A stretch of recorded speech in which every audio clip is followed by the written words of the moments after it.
একটা 125 CC bike গায়ে কোথাও লেখা নেই যে 125 সিসি, বসলেও মনে হয় না এটা 125 সিসি বাইক, 150 সিসির মতন লাগছে। দামটাও 150 সিসির কাছাকাছি। এই বাইকটার সঙ্গে যখন 125 বলি না, যেন 125 পার্টটা যেন কেমন ওয়ার্ড লাগে।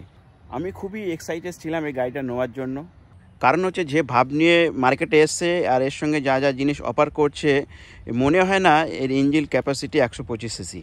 এই মুহূর্তে রেইডার হচ্ছে মার্কেট কাঁপানো বাইক।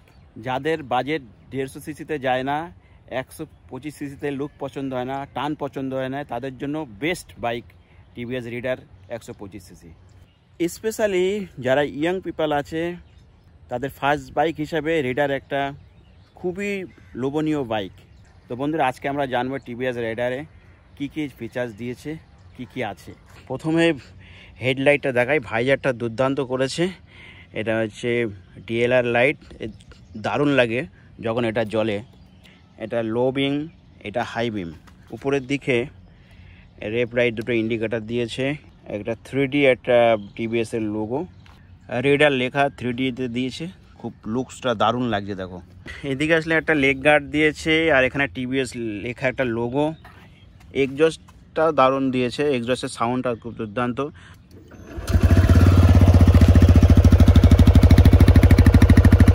একটা ডিফারেন্ট সাউন্ড টোন আছে এটাই, এক্সজস্টটাই। এটার জন্য অনেকেরই খুবই পছন্দ সাউন্ডটা।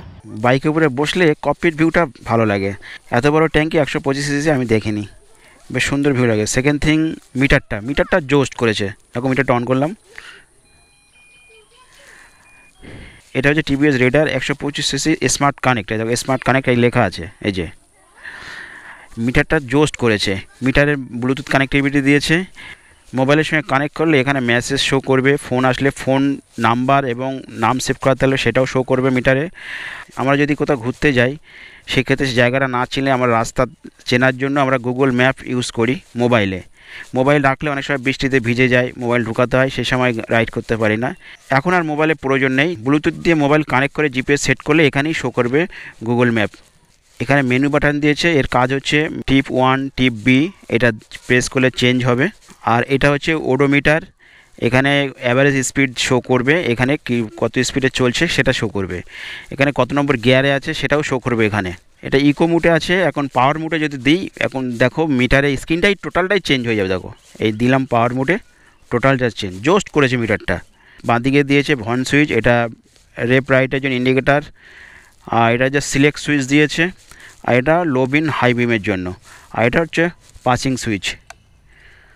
তো এবার বাইকটা চালানো যাক। বাইকটা 125 সিসি হিসাবে টানটা অনেকটাই বেশি। এর লেটেস্ট ভার্সানটা স্মার্ট কানেক্ট যেটা আমি নিয়েছি, এর দুর্দান্ত লুকস করেছে। আর এর পাওয়ার ডেলিভারিটা ভীষণ দ্রুত, মানে খুব তাড়াতাড়ি স্পিড উঠে যায়। তোমাদের একটু টেনে দেখায়।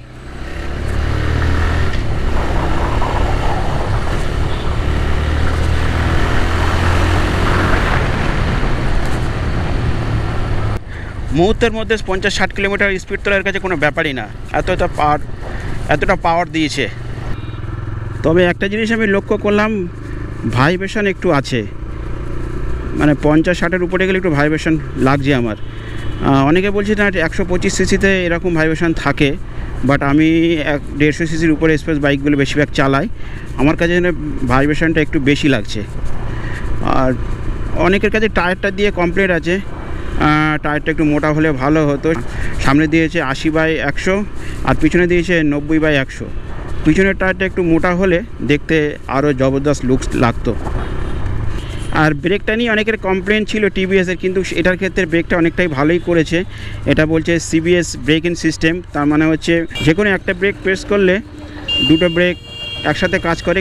কিন্তু রাইডারের ক্ষেত্রে পিছনে ব্রেকটা মারলে সামনে আর পিছনে ব্রেক একসাথে কাজ করে। সো চালিয়ে তো মজা। রাইডার কিছু এক্সট্রা জিনিস দিচ্ছে, সেগুলো অন্য 125 সিসি বাইকে আমি দেখি নাই। যেমন হচ্ছে একটা ইউএসবি পোর্ট দিচ্ছে, এবং তারপরে সিটের নিচে একটা আন্ডার স্টোর দিচ্ছে, যাতে অনেক ডকুমেন্টস পাবেন কিছু রাখা যাবে এখানে। তারপরে একটা ইঞ্জিন গার্ড দিচ্ছে, যেটাকে আন্ডার কভার বলা হয়। আমি 125 সিসিতে আমি ইঞ্জিন গার্ড দেখিনি কোনো গাড়িতে। আরেকটা জিনিস, ফেদার টাচ ইগনিশন দিচ্ছে। ওরা বলছে যে শুধু টাচ করলেই সাইলেন্সই বাইক স্টার্ট হয়ে যাবে। এই বাইকটার সেল স্টার্টের সঙ্গে একটু সমস্যা আছে। এই বাইকটায় কিকের কোনো অপশানই দেয়নি, এর জন্য অনেকে কমপ্লেন আছে। কিকটা দিলে আরও জোস্ট লাগতো, আরও ভালো লাগতো। এটার কিন্তু মাইলেজ অনেক কম। একটা 25 সিসি বাইকে মাইলেজ কম বেশি 60 থেকে 65 আমরা মাইলেজ পাই, কিন্তু এই বাইকে এই 45 থেকে 50-এর বেশি সার্ভিস দিচ্ছে না, কারণ এর পাওয়ার ডেলিভারিটা অনেকটাই বেশি। আর 125 সিসি বাইককে মাইলেজ কিং বলা হয়, সেক্ষেত্রে এটা মাইলেজ কিং নয়, এটার তেল সার্ভিসটা অনেকটাই কম। আমি 15 থেকে 20 দিন এই বাইকটা চালাচ্ছি, আমি মাইলেজ পেয়েছি সিটির মধ্যে মোটামুটি 40 থেকে 45। আর যখন আমি মেনটেন করেছি 50-60-এর মধ্যে বাইক চালিয়েছি, সেক্ষেত্রে 50-52-এর বেশি মাইলেজ আমি এখনও পাইনি। তবে আমি চারিদিকে যা শুনেছি একটু মাইলেজ নিয়ে এই বাইকটাই কমপ্লেন আছে। একটা প্রশ্ন থেকে যায় যে রাইডারটা কাদের জন্য বেস্ট। আমি বলবো ইয়ংদের জন্য একদম বেস্ট, যারা 18 থেকে 30-35-এর মধ্যে ইয়ং পিপল যারা আছে তাদের জন্য রাইডার একদম বেস্ট। যারা লাইফে ফার্স্ট বাইক নিতে যাচ্ছে তাদের জন্য রাইডার বেস্ট। গাড়ির যা লুকস করেছে, গাড়ির যা টার্ন করেছে, যা পাওয়ার ডেলিভারি করেছে, তো আমার মতে বলে ইয়ংদের জন্য বেস্ট বাইক রাইডার 125 সিসি। তো বন্ধুরা, এই ছিল আজকের ভিডিও। আশা করি ভিডিওটা তোমাদের ভালো লেগেছে। তো বন্ধুরা, আজকে এই ভিডিওটা এখানে শেষ করছি। দেখা হবে নেক্সট ভিডিওতে, নেক্সট কোনো রাইডে। আজকের জন্য এতটুকুই।